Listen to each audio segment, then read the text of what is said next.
ஏற்கனவே இந்த அறையில் வந்து அவங்க அண்ணன் இருக்கும்.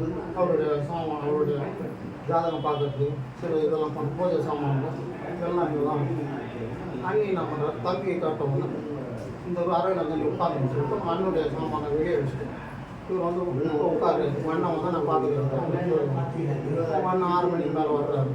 இன்னும் வந்து அந்த பெரிய மனுஷன் என்ன சொல்கிறேன், ஏதாவது கேட்டாரா, என்ன தான் சொன்னான், கோரிக்கை ஏதாவது இன்னொன்று கேட்டியான்னு கேட்குறாங்க. ஆமாம், அவங்க இன்னும் இந்த சந்தைப்படி வேணாமா, சொந்தப்படி வேணாமா, எனக்கு தனிமை வேணும்னு கேட்டாங்க. தனிமை வேணாலும் ஒரு அறை கேட்டாங்க. நீங்கள் என்ன பண்ண உங்கள் அறை நான் கொடுத்துருக்கேன். அவனுக்கு ரொம்ப சந்தோஷம். இப்போ அவன் எங்கே வெளியே போவான், ஒரே இடத்துல தான் போதும், சந்தோஷமாக இருக்குது, நீ செஞ்சது ரொம்ப நல்லது எனக்கு. அவருக்கு ரொம்ப சந்தோஷம். சரி, இதுனா தனிமை கேட்டார். எதுக்கு கேட்டார், என்ன பண்ணாங்க, அண்ணன் வந்து ஒரு நாள் எட்டி பாருங்க. அப்போ ஒரு முருகன் மேலே மருந்து பாட்டெல்லாம் பாடுறோம். அந்த பாட்டெல்லாம் அவர் எப்பவுமே கேட்காது, அந்த புஸ்தகத்தில் பார்க்காது. ரொம்ப ஆழமாக இருக்குது, ஞானமாக இருக்குது. அவருக்கு ரொம்ப சந்தோஷம் இருக்குது. எந்த நிலை இருக்கான்னு தெரியல. சரி, நம்ம அவனை தொந்தரவு பண்ணக்கூடாது, தொந்தரவு பண்ண மாட்டேங்க. ஒரு நாள் நான் வந்து சோமு செட்டியார் கந்த ஓட்டத்தில் அவர் தர்மகர்த்தா பெரிய புராணம் சொல்கிறதுக்கு உங்கள் அண்ணன் அவரை சொல்கிறேன். எங்கள் அண்ணன் 2 நாள் போகிறாரு. 3ஆம் நாள் அவரால் போக முடியல, தொண்டை கட்டி ஒரு மாதிரி மரியராஜார மாதிரி வந்துருக்காரு, அவஸ்தை போகிறாரு. நம்ம போகிறோன்னா செட்டியார் கோச்சுக்குவாரு. என்ன பண்ணாங்க, அண்ணி சொல்கிறாங்க, நம்ம தம்பி அனுப்பலாம். சரி சொல்லு, அங்கே போய் இருக்க வாழ்த்தாங்க பண்ணாமல் மரியாதை ஒரு பெரிய மனுஷன் நிறைய பேர் இருப்பாங்க. 4 வாரத்துக்கு பேசிட்டு வந்துட சொல்லணும், அனுப்பிச்சி வைக்கணும். அண்ணி வந்து சொல்கிறாங்க, நீங்கள் போய் கற்பூரத்தில் கொடுத்துட்டு ஒரு 2 மந்திரம் சொல்லிட்டு வந்துடும் இவரை அனுப்பிச்சி வைக்கணும். இவங்க அண்ணன் 6 மணிக்கு போனால் 10 மணிக்கெல்லாம் வருவாங்க. ஆனால் இவர் விடிய பிரசவம் பண்ணுறாங்க. சாயந்தரம் வந்து பொழுது விட்டு போதான் ஜனங்க கரையவே இல்லையா, அப்படியே உட்காந்துருக்காங்க.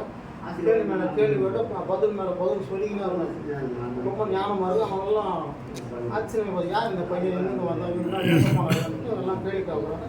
கேட்டு இந்த பையனை நாளைக்கு தான் வர வச்சுருங்க, ரொம்ப நல்லா இருக்குது அதெல்லாம் சொல்ல ஆரம்பிச்சுருக்காங்க. இவங்க அண்ணன் கொஞ்சம் காத்துன்னு இருப்பார், வருவான். எப்படி ரொம்ப லேட் ஆகிடும். சரி, சின்ன பையன் தூங்கிட்டு இருப்பான், போட்டு கம்மன் இருப்பான். ஒரு நாள் அப்பா என்ன போகுது, சாயந்தரம் போட்டு நின்று போகுது. அண்ணனோட நம்பர்கள்லாம் வர்றாங்க. அவன் யார்கிட்ட கற்றுனாங்க, உங்ககிட்ட கற்றுன மாதிரி தெரியுது. ரொம்ப ரசமாக ரொம்ப அற்புதமாக பண்ணுறாங்க. அவங்களோட வாக்கெல்லாம் ரொம்ப இதாக இருக்குது, ஞானமாக இருக்குது, ரொம்ப ஆழமாக இருக்குது, ஞானமாக இருக்குது. அது எப்படி சொல்கிறதுன்னு தெரியல. அவன் உங்ககிட்ட கற்றுன மாதிரி தெரியல. அவன் ஒரு தைரிய குறைவாக இருப்பான் சொல்ல ஆரம்பிச்சு. மன்னோட புரியல. அப்போ என்ன கொஞ்ச நேரத்தில் அவர் செட்டியாராக வர்றாரு.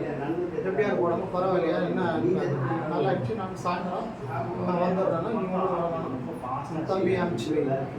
தம்பி தான் எல்லாம் கேட்குறாங்க. ரொம்ப அற்புதமாக இருக்குது, அனுப்பிச்சி வச்சுட்டு அவர் போயிடுது. இவருக்கு ஒன்றும் புரியல. அதே மாதிரி சாயந்தரம் ஆகுது, இவரை அனுப்பிச்சி வைக்கிறாங்க. அப்போ உன்னை கொஞ்சம் பார்த்துட்டு இருக்காங்க, நீ கிளம்புன்னு சொல்லியிருக்காங்க. இவரை என்ன அதெல்லாம் எடுத்து இவரை செட்டியார் விட்டு தீர்வாங்க. அண்ணன் பின்னாடி தெரியாமல் போகிறாரு. என்ன தான் பண்ணால் என்ன தான் பேசலாம் பார்க்கலான்னு. அப்போ அந்த பசங்கத்தை அவர் ஆரம்பிக்கிறார். இவராலே நம்ப முடியல, யார் இவன் நம்ம தம்பி